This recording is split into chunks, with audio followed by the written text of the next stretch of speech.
നമസ്കാരം. Revenue information ബ്യൂറോയിലേക്ക് സ്വാഗതം. Revenue വാർത്തകൾ.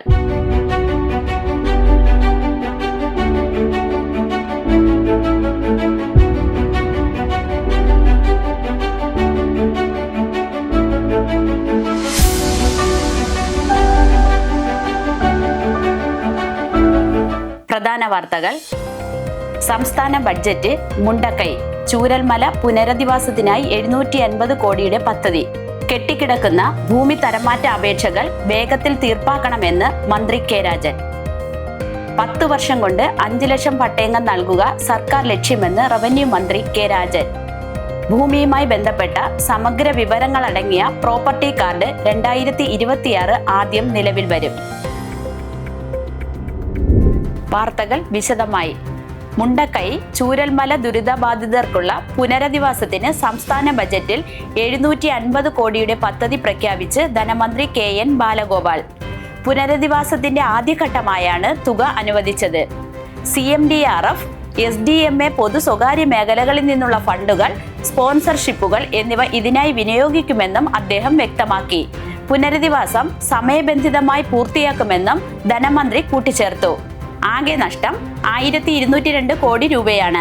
പുനരധിവാസത്തിനുള്ള ചെലവ് ഏകദേശം 2221 കോടി വേണ്ടിവരുമെന്നാണ് വിദഗ്ധർ അടങ്ങിയ സംഘം വിലയിരുത്തിയിരിക്കുന്നതെന്നും മന്ത്രി പറഞ്ഞു. സംസ്ഥാനത്ത് ഡിജിറ്റൽ സർവേ ഇതിനോടകം 5.58 ലക്ഷം ഹെക്ടർ പൂർത്തിയാക്കി. ഭൂരേഖ സേവന സംവിധാനങ്ങളുടെ സംയോജനത്തിനായി 12.60 കോടി രൂപയും സർവേ ഓഫീസുകളുടെ റെക്കോർഡ് റൂം നിർമ്മാണത്തിന് 6.50 കോടി രൂപയും നീക്കിവച്ചു. റവന്യൂ ഓഫീസുകളെ സ്മാർട്ട് ഓഫീസുകളാക്കി മാറ്റുന്നതിന് 54 കോടി രൂപയും ഒരൊറ്റ ലോഗിൻ സൗകര്യമുള്ള റവന്യൂ പോർട്ടൽ ഉൾപ്പെടെ വിവിധ കമ്പ്യൂട്ടർവൽക്കരണ പ്രവർത്തനങ്ങൾക്കുമായി 26.5 കോടി രൂപയും നീക്കിവച്ചു. ഈ സർക്കാർ അധികാരത്തിൽ വന്നതിനു ശേഷം 1,80,887 പട്ടയങ്ങൾ വിതരണം ചെയ്തത് സർവകാല റെക്കോർഡാണ്. റവന്യൂ വകുപ്പ് പൂർണ്ണമായും ഡിജിറ്റൈസ് ചെയ്ത് ഭരണ സംവിധാനം പൂർണ്ണമായും ഈ ഓഫീസ് സംവിധാനത്തിലേക്ക് മാറ്റുവാൻ കഴിഞ്ഞു.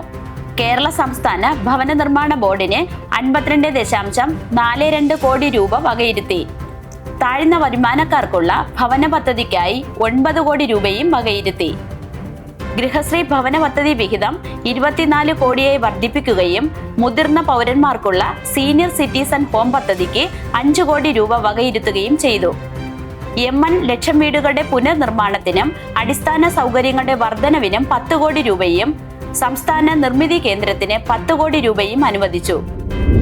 മുഖ്യമന്ത്രി പിണറായി വിജയന്റെ നേതൃത്വത്തിലുള്ള രണ്ടാം സർക്കാർ കാലാവധി പൂർത്തിയാക്കുന്നതിനുള്ളിൽ 5 ലക്ഷം പട്ടയങ്ങൾ വിതരണം ചെയ്യുകയാണ് സർക്കാർ ലക്ഷ്യമെന്ന് റവന്യൂ ഭവന നിർമ്മാണ വകുപ്പ് മന്ത്രി കെ രാജൻ പറഞ്ഞു. ഈ ലക്ഷ്യം കൈവരിക്കുന്നതിനായി 1.45 ലക്ഷം പട്ടയങ്ങൾ കൂടി നൽകുന്നതിനുള്ള നടപടികൾ പുരോഗമിക്കുകയാണെന്നും മന്ത്രി പറഞ്ഞു. കോഴിക്കോട് മുഹമ്മദ് അബ്ദുറഹിമാൻ സാഹിബ് മെമ്മോറിയൽ ജൂബിലി ഹാളിൽ നടന്ന റവന്യൂ മേഖലാ യോഗം ഉദ്ഘാടനം ചെയ്യുകയായിരുന്നു മന്ത്രി. ഈ സർക്കാർ അധികാരത്തിലേറിയ ശേഷം ഇതുവരെ 1,80,777 പട്ടയങ്ങൾ നൽകാനായി. കഴിഞ്ഞ സർക്കാർ കാലത്ത് 1.70 ലക്ഷം പട്ടയങ്ങളാണ് വിതരണം ചെയ്തത്. 1.45 ലക്ഷം പട്ടയങ്ങൾ വിതരണം ചെയ്യാനുള്ള നിർദ്ദേശം 8 ജില്ലകൾക്കായി നിലവിൽ നൽകിയിട്ടുണ്ട്. 5 ലക്ഷം എന്ന ലക്ഷ്യത്തിലെത്താൻ പട്ടയ വിതരണവുമായി ബന്ധപ്പെട്ട പ്രശ്നങ്ങൾ യുദ്ധകാല അടിസ്ഥാനത്തിൽ പരിഹരിക്കുമെന്നും മന്ത്രി പറഞ്ഞു. Land revenue commissioner doctor A Kaushikan, survey and land records director Sriram Sambasiva Rao, revenue വകുപ്പ് principal secretary Tinku Biswal, land revenue joint commissioner A Geetha, revenue additional secretary J Biju, joint secretary K Snehalatha, revenue വകുപ്പ് അഡീഷണൽ സെക്രട്ടറി ഷീബ ജോർജ്, ജില്ലാ കളക്ടർ, സബ് കളക്ടർമാർ, ഡെപ്യൂട്ടി കളക്ടർമാർ, തഹസിൽദാർമാർ, survey വകുപ്പ് ഉദ്യോഗസ്ഥർ തുടങ്ങിയവർ യോഗത്തിൽ പങ്കെടുത്തു. കോഴിക്കോട്, കണ്ണൂർ, കാസർഗോഡ്, വയനാട്, മലപ്പുറം, തൃശൂർ ജില്ലകളുടെ അവലോകനമാണ് നടന്നത്. പട്ടയം, തരംമാറ്റം, മിച്ചഭൂമി, ഡിജിറ്റൽ സർവേ തുടങ്ങിയ വിഷയങ്ങളിലെ പുരോഗതിയാണ് മന്ത്രിയുടെ നേതൃത്വത്തിലുള്ള യോഗം വിലയിരുത്തിയത്. റവന്യൂ വകുപ്പുമായി ബന്ധപ്പെട്ട് അടുത്ത 1 വർഷത്തിൽ പൂർത്തിയാക്കേണ്ട കാര്യങ്ങൾ ഓരോ മാസം തിരിച്ച് ചിട്ടപ്പെടുത്തൽ, അതിദരിദ്രർക്ക് ഭൂമി കണ്ടെത്തൽ, ഭൂമി വിതരണം തുടങ്ങിയ കാര്യങ്ങളും യോഗം അവലോകനം ചെയ്തു. 3 മേഖലകളായി തിരിച്ചാണ് അവലോകന യോഗങ്ങൾ ചേർന്നത്. കെട്ടിക്കിടക്കുന്ന ഭൂമി തരംമാറ്റം അപേക്ഷകൾ വേഗത്തിൽ തീർപ്പാക്കുവാൻ ജാഗ്രതയോടെയുള്ള ഇടപെടൽ നടത്തണമെന്ന് റവന്യൂ വകുപ്പ് ജീവനക്കാരോട് മന്ത്രി കെ രാജൻ. എറണാകുളത്ത് നടന്ന റവന്യൂ മേഖലാ യോഗത്തിൽ സംസാരിക്കുകയായിരുന്നു റവന്യൂ മന്ത്രി. അപേക്ഷകൾ കൂടുതൽ കെട്ടിക്കിടക്കുന്ന കേന്ദ്രങ്ങളിൽ ജില്ലാ കളക്ടർമാരുടെ നേതൃത്വത്തിൽ RDO ഉൾപ്പെടെയുള്ള ഉദ്യോഗസ്ഥർ സഹിതം സ്പെഷ്യൽ ഡ്രൈവ് നടത്തണം. അവിടങ്ങളിലെ പ്രശ്നങ്ങൾ എന്താണെന്ന് പരിശോധിക്കണം. ചട്ടങ്ങളും നിയമങ്ങളും മനുഷ്യർക്ക് അനുകൂലമാകും വിധം വായിച്ചാൽ കുറെ അപേക്ഷകൾ പരിഹരിക്കാനാവും.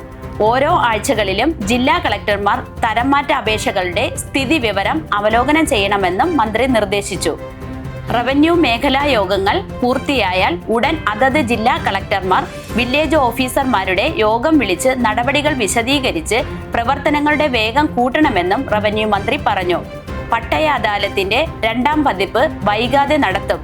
വില്ലേജ് ഓഫീസുകളുടെ കാര്യക്ഷമത, ഡിജിറ്റൽ റീസർവേ പൂർത്തിയായ ഇടങ്ങളിലെ അധികരിച്ച ഭൂമിയുടെ നികുതി തുടങ്ങിയ വിഷയങ്ങളും യോഗം അവലോകനം ചെയ്തു.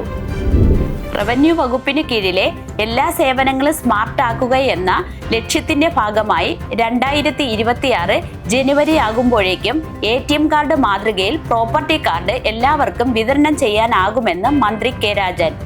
ഒരു വ്യക്തിയുടെ വസ്തുവിനകത്തുള്ള കെട്ടിടങ്ങൾ, ടാക്സ്, ഭൂമിയുടെ തരം, വിസ്തൃതി തുടങ്ങിയവ ഉൾപ്പെടെ ഭൂമിയുമായി ബന്ധപ്പെട്ട സമഗ്ര വിവരങ്ങളും വിശദാംശങ്ങളും രേഖപ്പെടുത്തുന്ന കാർഡാണ് നിലവിൽ വരിക. ഈ കാർഡിലേക്ക് ഉൾക്കൊള്ളിക്കാവുന്ന മറ്റ് വിവരങ്ങളുടെ വിശദാംശങ്ങൾ പരിശോധിക്കുന്ന ഘട്ടത്തിലാണ് വകുപ്പെന്നും മന്ത്രി പറഞ്ഞു. 438 വില്ലേജുകളിൽ ഡിജിറ്റൽ റീസർവേ നടന്നുവരികയാണ്. എന്റെ ഭൂമി ഇന്റഗ്രേറ്റഡ് പോർട്ടൽ പരിധിയിൽ 1000 വില്ലേജുകളിൽ ഈ വർഷം അവസാനമാകുമ്പോഴേക്കും പ്രവർത്തനക്ഷമമാക്കുന്ന പ്രവൃത്തികളാണ് നടന്നുവരുന്നത്. ഭൂമി തരംമാറ്റവുമായി ബന്ധപ്പെട്ട വിഷയങ്ങൾ വേഗത്തിലാക്കും. 25 സെന്റ് വരെ സൗജന്യമായി വിതരണം ചെയ്യുന്ന ഭൂമിക്ക് പ്രത്യേക സ്റ്റാൻഡേർഡ് ഓപ്പറേഷൻ തയ്യാറാക്കി ലൈഫ് പദ്ധതി പ്രകാരം വീട് വയ്ക്കുന്നവർക്ക് പ്രത്യേക അനുവാദം നൽകി ഡേറ്റാ ബാങ്കുകളുമായി ബന്ധപ്പെട്ട പ്രശ്നങ്ങൾ പരിഹരിച്ച് ഭൂമി സംബന്ധമായ വിഷയങ്ങൾ വേഗത്തിലാക്കുന്നതിന്റെ ഭാഗമായാണ് അവലോകന യോഗം ചേരുന്നതെന്നും മന്ത്രി പറഞ്ഞു. ഡിജിറ്റൽ റീസർവേയിലൂടെ അധിക ഭൂമി അംഗീകരിക്കപ്പെട്ടിട്ടുള്ള സ്ഥലങ്ങളിൽ ടൈറ്റിലാകുന്നത് മുമ്പ് ടാക്സ് അടയ്ക്കാൻ അനുവാദം നൽകുന്ന ഉത്തരവ് വില്ലേജുകളിൽ നടപ്പിലാക്കുവാനുള്ള നടപടിക്രമങ്ങൾ നടന്നുവരികയാണെന്നും മന്ത്രി കൂട്ടിച്ചേർത്തു. മൂർഖനിക്കര ഗവൺമെന്റ് UP സ്കൂളിലെ മിനി സ്റ്റേഡിയത്തിന്റെ നിർമ്മാണോദ്ഘാടനം സ്ഥലം MLA കൂടിയായ റവന്യൂ ഭവന നിർമ്മാണ വകുപ്പ് മന്ത്രി കെ രാജൻ നിർവഹിച്ചു. അടുത്ത അധ്യയന വർഷം പ്രവേശനോത്സവത്തോടെ സ്റ്റേഡിയം തുറന്നു കൊടുക്കാനാവുന്ന വിധം നിർമ്മാണ പ്രവർത്തനങ്ങൾ അതിവേഗം നിർവഹിക്കണമെന്ന് മന്ത്രി നിർദ്ദേശിച്ചു. 50 ലക്ഷം രൂപ MLA ഫണ്ടിൽ നിന്നും 50 ലക്ഷം കായിക വകുപ്പിന്റെ പ്ലാൻ ഫണ്ടിൽ നിന്നുമായി ചെലവിട്ടാണ് മിനി സ്റ്റേഡിയം നിർമ്മിക്കുന്നത്.